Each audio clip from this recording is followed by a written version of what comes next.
But first of all, let's get into the news round. Cue the music.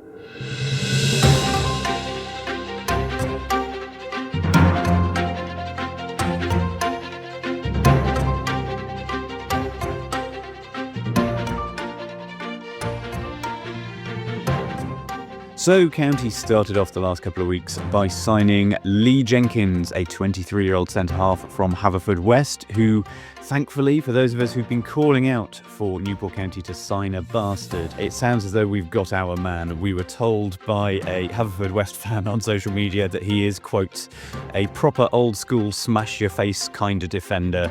That sounds exactly what the doctor ordered, so we look forward to seeing him. It sounds as though, although he played centre-half at Haverfordwest, he maybe has played his first couple of games as a right wing back for County, so we'll watch how that develops.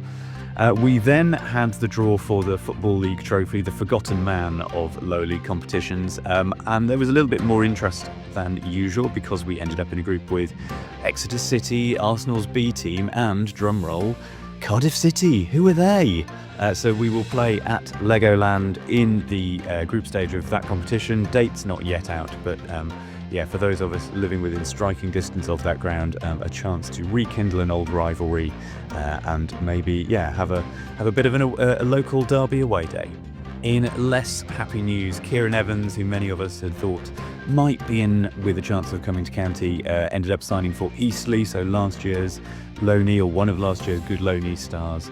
Another one tempted by the glamour and the money of Eastleigh in the conference. We then had fixtures coming out, and we've got Notts County at home on opening day, Barnet at home on Boxing Day, New Year's Day we will be making the long trip to Bromley, and then we play Barnet again away on the final day of the season. Those are the big four.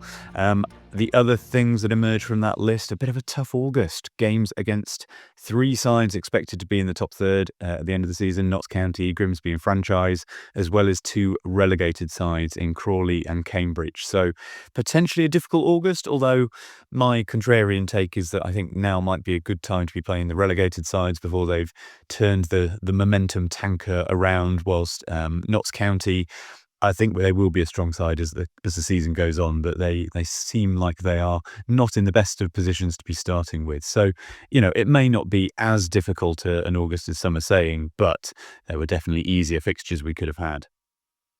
We then had confirmation that the League Cup tie that we have to play at Barnet in the qualifying round will be away on the 29th of July. Proper football in July feels wrong, with the winners to host Millwall in the first round proper. We then had more signing news. Michael Reindorf signing from Cardiff on a season-long loan. Mixed reviews for the striker, but I predict he might be more of a Seb Palmer-Holden than a Chanka Zimba. He looks big and strong and quick. I've heard good things from Cardiff fans, and looking forward to seeing him in a County shirt.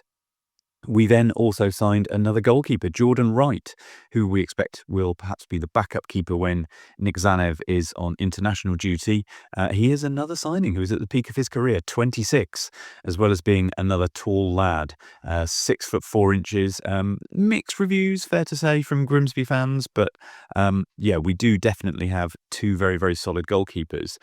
The other big news that came out at the back end of the week was the new home kit being launched.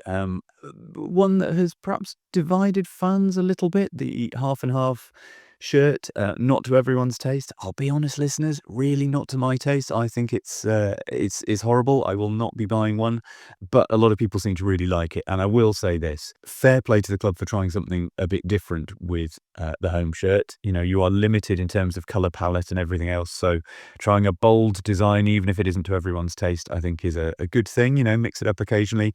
And some of the detailing in there is really good. There's some Welsh language. Has made its way onto County's kit, I think, for the first time in the inside the collar, and there's some really lovely detailing as well. The old Newport AFC crest on the back. There's some real thought that has gone into it, and certainly seems to be selling well so far. We look forward over the next few weeks to seeing the away kit. All sorts of speculation about that. We may talk about that in the next episode. That brings us to the end of the first half of the podcast.